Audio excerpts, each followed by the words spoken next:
आज हम बात करने जा रहे हैं इसी सर्किट कंटेनिंग प्योर रेजिस्टेंस। तो इसमें क्या क्या हम स्टडी करेंगे उसके बारे में ब्रीफ कर देता हूँ आपको। एक तो हम स्टडी करेंगे phasor diagram of voltage and current. अगर मान लीजिए सप्लाई आपने दी है, करंट I2 हो रहा है, तो V और I का क्या फेजर डायग्राम रहेगा, क्या फेज डिफरेंस रहेगा V और I के बीच में, और क्या पावर कंजम्पशन होगी रेजिस्टेंस के द्वारा जब हम सप्लाई V देते हैं। Can we start now? तो हमने V दिया, supply V Vm sin omega t और Vm sin थीटा भी ले सकते हैं। V theta omega t। Current I2 कर रहा है, हमें पता है कि अगर करंट की वैल्यू निकालनी है, करंट क्या होता है, voltage upon distance V by R। Is it okay? ठीक, तो V का वैल्यू क्या आएगा? हाँ जी, Vm sin omega t upon R। अगर मुझे करंट की मैक्सिमम वैल्यू निकालनी है यहाँ से, तो साइन की मैक्सिमम वैल्यू क्या होती है? 1। साइन क्या होगा? सबको मालूम है साइन की वैल्यू क्या होती है, -1 से 1। तो मैक्सिमम वैल्यू क्या होगी साइन की? 1। तो करंट कितना आएगा? I = Im। ये 1 हो गया, तो क्या आंसर आएगा? Vm by R। क्या आएगा? Vm बाय यस और no? Yes.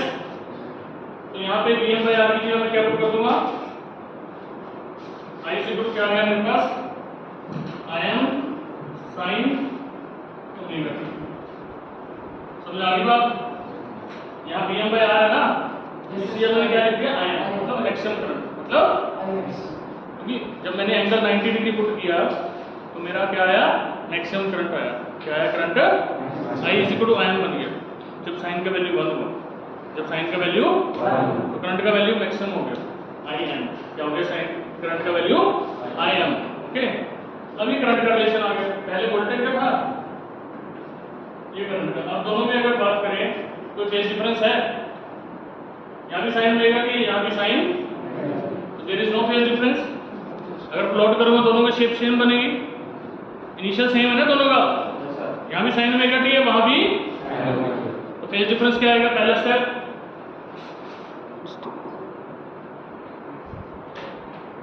Phase difference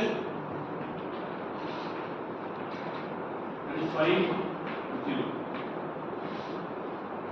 step 2 phasor diagram बनेगा। फेजर डायग्राम की अगर बात करें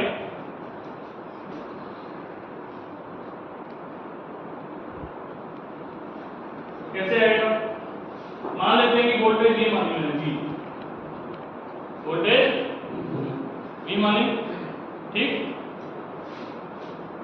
और किससे रिप्रेजेंट करते हैं वोल्टेज को? Vm से। कल बताया था ना कि जिसका रेडियस सेम रहे, जब वो 360 डिग्री एंटी क्लॉकवाइज मूव करेगा ये Vm, तो इसकी वैल्यू हमेशा सेम रहेगी। इसकी हेल्प से कहीं भी किसी भी क्षण हम वोल्टेज निकाल सकते हैं। जैसे ये है, ये वोल्टेज है ना, कभी यहाँ भी निकलेगी, यहाँ यहाँ। तो Vm की हेल्प से हम मैग्नीट्यूड और डायरेक्शन निकाल सकते हैं। ये फेजर मान लें, तो करंट किधर जाएगा? करंट का फेजर क्या मानेंगे? Im। क्या मानेंगे? तो फेज डिफरेंस है दोनों में, Vm में और Im में कोई फेज डिफरेंस है? नो, नो है कोई फेज डिफरेंस? नहीं है ना। तो यहाँ भी साइन ओमेगा t, यहाँ भी, तो ये Im भी इधर ही बन जाएगा। यस और नो? तो इससे पता लगता है कि there is no phase difference, there is no. समझ आ रही है बात? ये फेजर डायग्राम है। क्या है ये?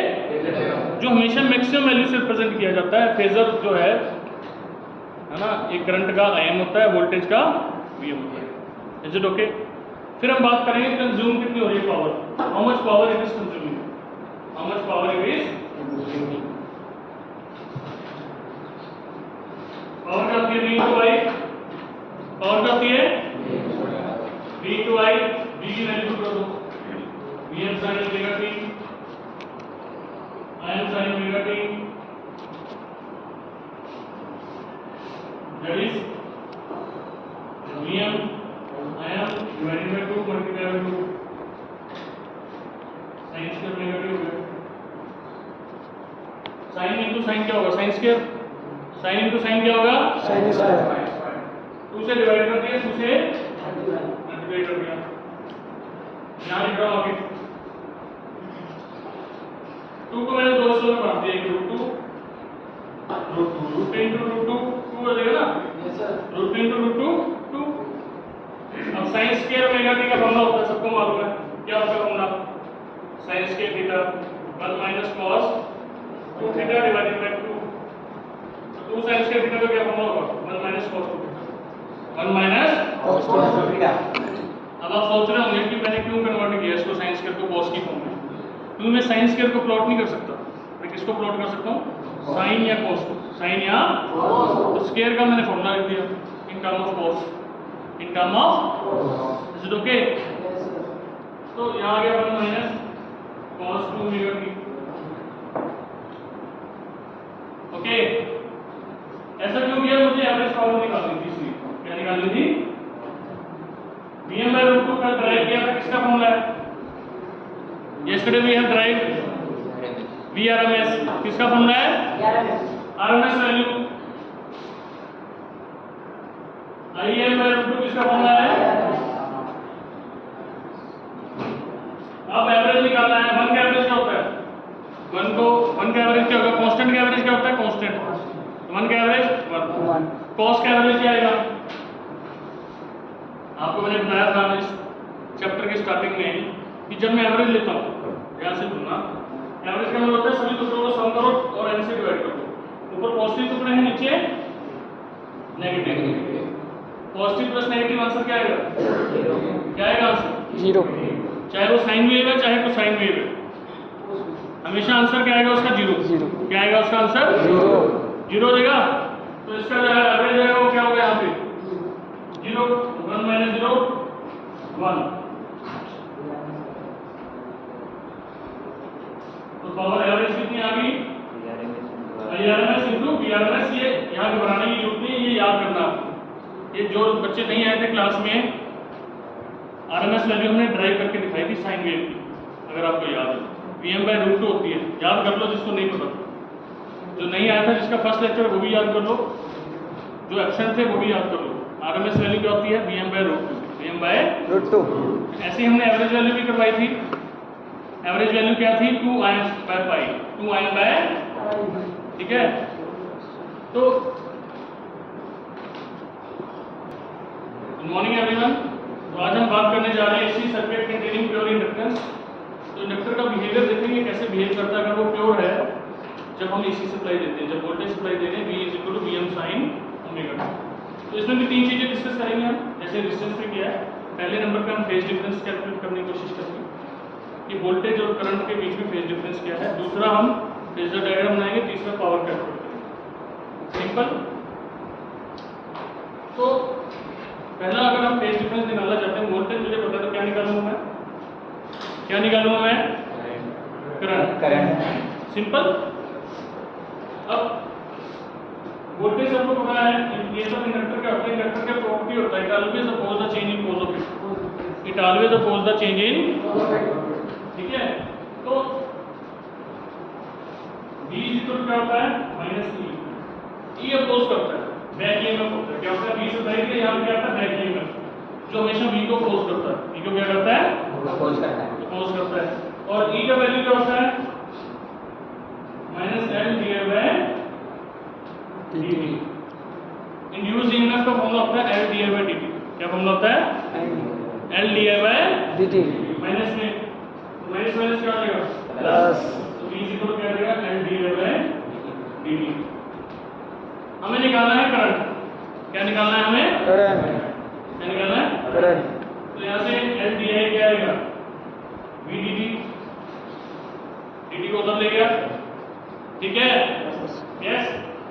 तो जब इनको सॉल्व करेंगे यहाँ पे, तो di dt, L को उधर ले लेंगे, 1/L V/dt। V का वैल्यू पुट कर दीजिए। V क्या है? Vm sin omega t dt upon L। अब मुझे अगर I निकालना तो d हटाना पड़ेगा, ठीक है? चीजें डिफरेंशिएशन, तो डिफरेंशिएशन को हटाना तो क्या लगा दें आगे? इंटीग्रेशन, तो इंटीग्रेट बोथ साइड, क्या लिखेंगे? Integrate both side. मैंने इंटीग्रेशन का साइन कर दिया, D I by 1 bye constant है बाहर आ, डी बी टी की कांस्टेंट है बाहर आ, अंदर आया साइन ओमेगा टी। अब सवाल उठता है साइन का इंटीग्रेशन क्या होता है? Minus cos omega T.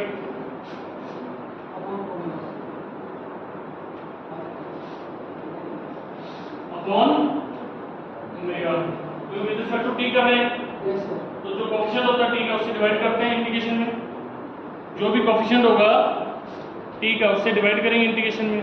ये इंटीग्रेशन का रूल है, तो समझने वाली बात नहीं है, आपको याद करना है, इसको नहीं आता, ठीक। अब बीच इंटीग्रेशन करेंगे, क्या बचा? I equal to minus Vm upon L omega cos omega t. अब क्योंकि मेरे को निकालना है फेज डिफरेंस, पहला टारगेट मेरा क्या है? तो मुझे करंट को निकालना है, करंट निकल गया। फेज डिफरेंस कैसे निकलता है? अगर वोल्टेज मेरा साइन ओमेगा टी में रहता है, तो करंट को भी मुझे साइन ओमेगा टी की फॉर्म में लिखना पड़ेगा। करंट को भी किस फॉर्म में लिखना पड़ेगा? ये अगर पॉजिटिव है बाहर, तो इसको भी पॉजिटिव बनाना पड़ेगा। यस और नो? यस, तभी कंपेयर करेंगे ना फेज डिफरेंस, तभी इन दोनों के एंगल कंपेयर कर पाऊंगा। यस और नो? तो उसको बनाने के लिए हमें पता है कि साइन को कॉस की फॉर्म में लिखा जा सकता है। यस और नो? यस, तो दो फॉर्मूले हैं हमारे पास, देखिए इधर, sine pi by 2 minus theta cos theta होता है, sine pi by 2 plus theta ये भी कॉस थीटा होता है। यस और नो? कि फर्स्ट और सेकंड क्वाड्रेंट में साइन आपका क्या रहता है? पॉजिटिव रहता है हमेशा। क्या रहता है हमेशा? आफ्टर स्कूल टू कॉलेज, ये डायग्राम है ना, अगर आपको याद हो, आर पॉजिटिव, साइन पॉजिटिव, यहाँ कॉस। ये फर्स्ट क्वाड्रेंट है, ये सेकंड है, anti clockwise, zero zero to 90 90 to 80 0 से 360 डिग्री में जब मूव करते हैं after school to college. First में क्या है? 0 से 90 में सारे पॉजिटिव, 0 पाई बाय 2 से पाई में साइन पॉजिटिव, पाई बाय 2 से 3 पाई बाय 2 में 10 पॉजिटिव। ठीक है। तो इस तरह से जब मैंने देखा पाई बाय 2 माइनस थीटा मतलब first quadrant positive, sine cos में चेंज होता है वर्टिकल लाइन में, कॉस साइन में चेंज होता है, और जब तक में नो चेंज, मालूम ना सब कुछ। Yes pi by 2 plus theta, तो वहां भी साइन पॉजिटिव है, तो यहाँ प्लस। अब इन दोनों में से फॉर्मूला कौन सा लगाया है साइन में कन्वर्ट करने के लिए? ये सोचने वाली बात है दिमाग में। यहाँ हम दुविधा में फंस जाएंगे। वो कैसे? बाहर माइनस, अगर मैं लिखता हूँ, ध्यान से देखिए इधर,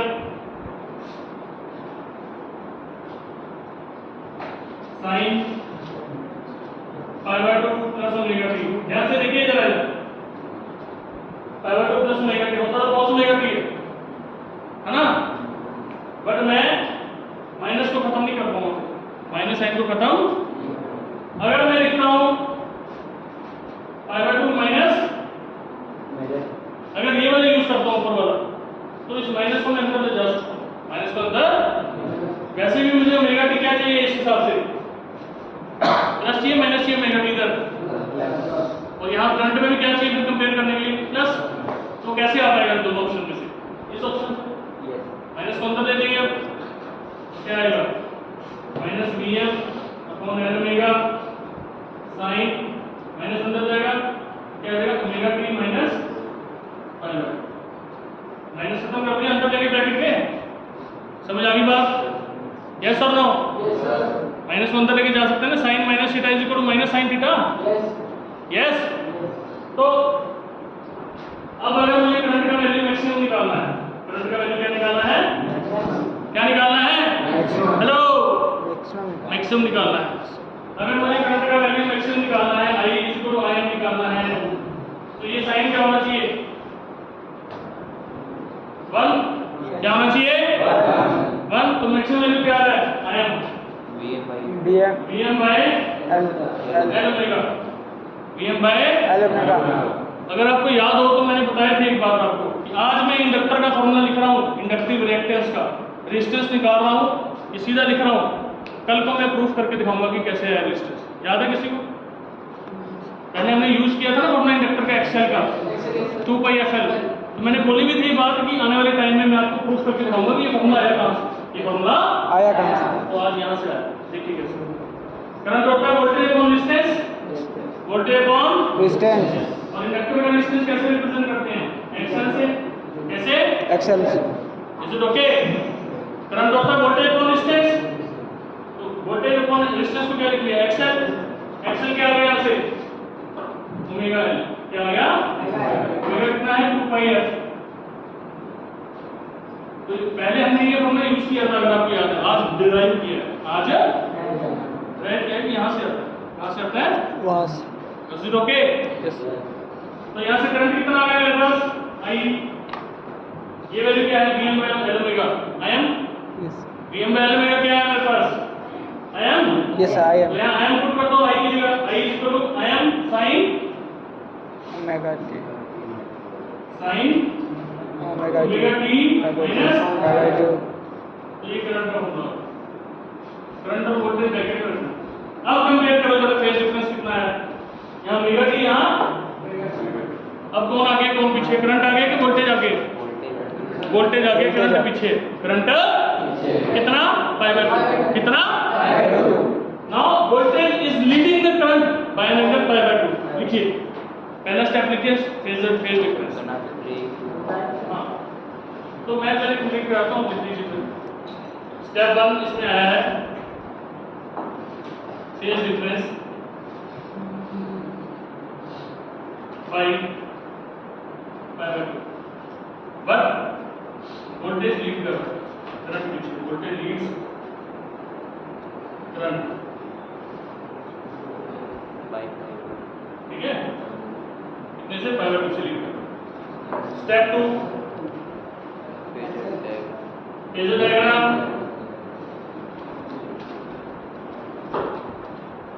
अगर फेजर डायग्राम की बात करें तो यहाँ बनाएंगे। अगर ये मेरा वोल्टेज है फेजर, इधर बना देते हैं, यहाँ बना लेते हैं। अगर ये मेरा वोल्टेज है Vm, तो करंट किधर बनेगा? हमेशा एंटी क्लॉकवाइज मूव करना है। किधर मूव करना है? अगर कोई एंगल बढ़ेगा तो एंटी क्लॉकवाइज, अगर घटेगा तो क्लॉकवाइज। घटेगा तो बढ़ेगा तो एंटी क्लॉकवाइज और घटेगा तो इसके अकॉर्डिंग। याद है नहीं होगा? ऐसे चलेगा ना? तो ये Vm है, करंट आगे है कि पीछे? करंट आगे है या पीछे है?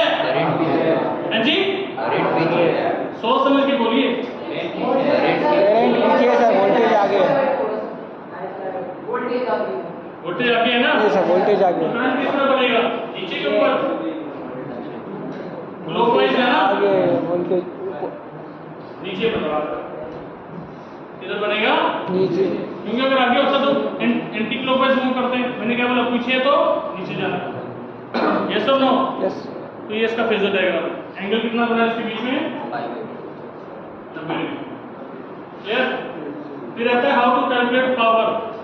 इन दोनों के बीच में कितना पावर एक्चुअल कंज्यूम हो रहा है। अगर हमारा इंडक्टर लगा हुआ है, प्योर इंडक्टर लगा हुआ है, वैसे तो प्योर कुछ होता नहीं है, पर कहते हैं फिर भी मान लेते हैं आइडियल कंडीशन कि प्योर इंडक्टर था। क्या था? तो प्योर इंडक्टर के केस में क्या होगा? कितनी पावर कंज्यूम होगी? होगी भी कि नहीं होगी? होगी भी कि वो हम देखने की कोशिश करेंगे। क्या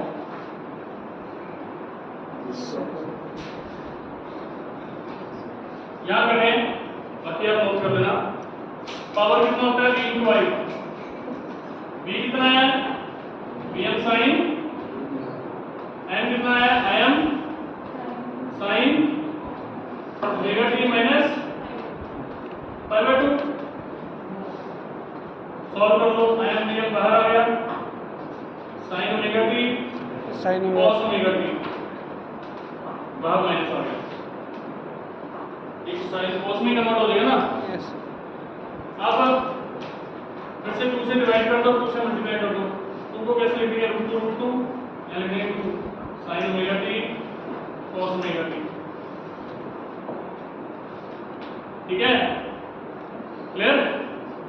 2 से मल्टीप्लाई कर दिया, 2 से डिवाइड कर दिया और 2 को लिख दिया √2 इंटू √2। ये आ गया आपका VRMS IRMS। अच्छा 2 साइन है, कॉस क्या होता है? साइन 2 है, इसका फॉर्मूला होता है साइन, तो साइन 2 ओमेगा भी आ गया। अच्छा, अगर हम साइन को प्लॉट करें तो एवरेज क्या आएगा साइन पर? 0। क्या आएगा एवरेज? क्योंकि हमें एवरेज पावर निकालनी होती है। क्या आएगा आंसर? एक्चुअल में जो इंडक्टेंस कंज्यूम करेगा पॉजिटिव साइकिल के दौरान पावर को, वो नेगेटिव साइकिल के दौरान दे देगा वापस।